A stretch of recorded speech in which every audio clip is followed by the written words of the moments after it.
I don't make speeches, as I have no time to prepare them.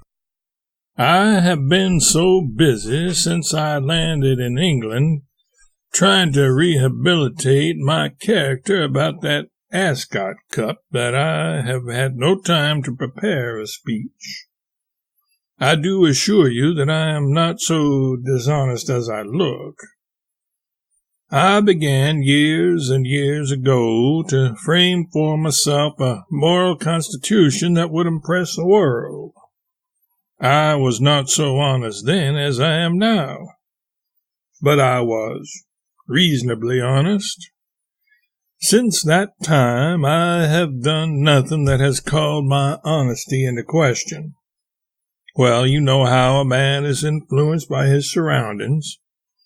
I had once an experience which I have ever used as a warning to myself, and the result is I have climbed step by step to where I am now, or to where I was before the Ascot Cup was stolen.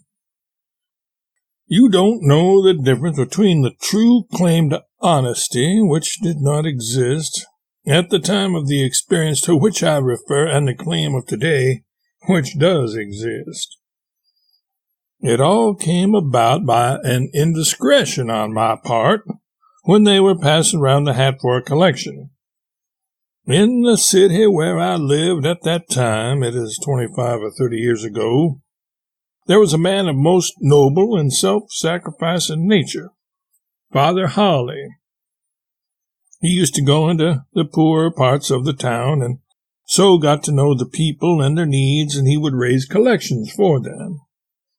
Every year when the time came round, Father Holly would assemble the congregation and would tell us what he had done. The place was always crowded, for the man had a great fascination. I was there once.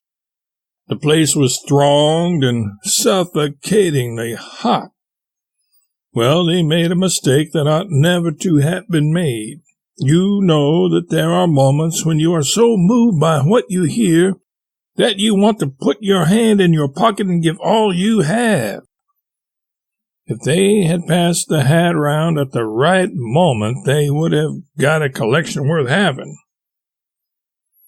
You should not let the emotional feeling fall off. If you want a good collection, have one speaker, not 100. After Father Holly had spoken for 20 minutes, the house was so thrown into tears that it was the dampest place I have ever known on shore. The speaker had the power of putting those vivid pictures before one. We were all affected. That was the moment for the hat. I would have put $200 in it. Before he had finished, I could have put in $400. I felt I could have filled out a blank check with somebody else's name and dropped it in. I was full of generosity. But they didn't pass the hat round then. They got another man to stand up and talk for another 15 minutes. Well, he had none of the experience of Father Holly and could not move the house. He cast a chill over us. I felt that chill and reduced my subscription to $200. Then another man got up and swept the rest of it away, so I had all the $400 left. And I was not in a hurry at all for them to bring round the hat. The inspiration was gone.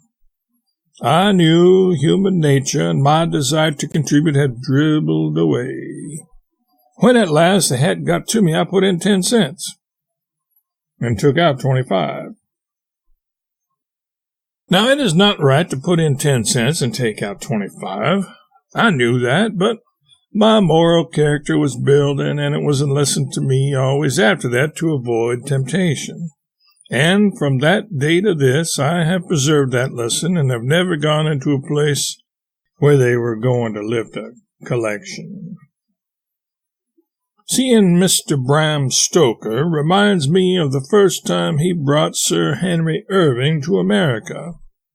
At a dinner given to celebrate the occasion, Mr. Stoker told an anecdote that has remained in my mind ever since. It was a christening by a minister. Mr. Stoker described him as a Scotch Presbyterian, but I don't know what that is. The house was full of the baby's kinfolk, and the minister was betrayed into oratory. Oratory of the spread-eagle kind, which is very dangerous as it gets you into the clouds, and without a parachute you cannot get down. He took the child from the father. The little one was about the size of a sweet potato. He held it in his hands until the silence should work, and then, "Ah," he said, "I see in your faces disparagement." "And why?" "Because he is little.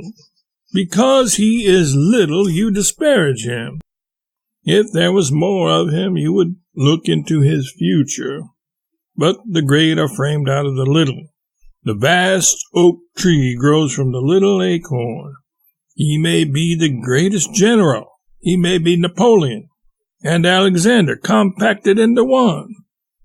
He may be a poet, the greatest poet the world has ever seen. A Shakespeare, a Homer, a Shelley, a Keats, a Byron, compacted into one. He may sing songs that may live as long as the land. He may become, what's his name? Mary Ann.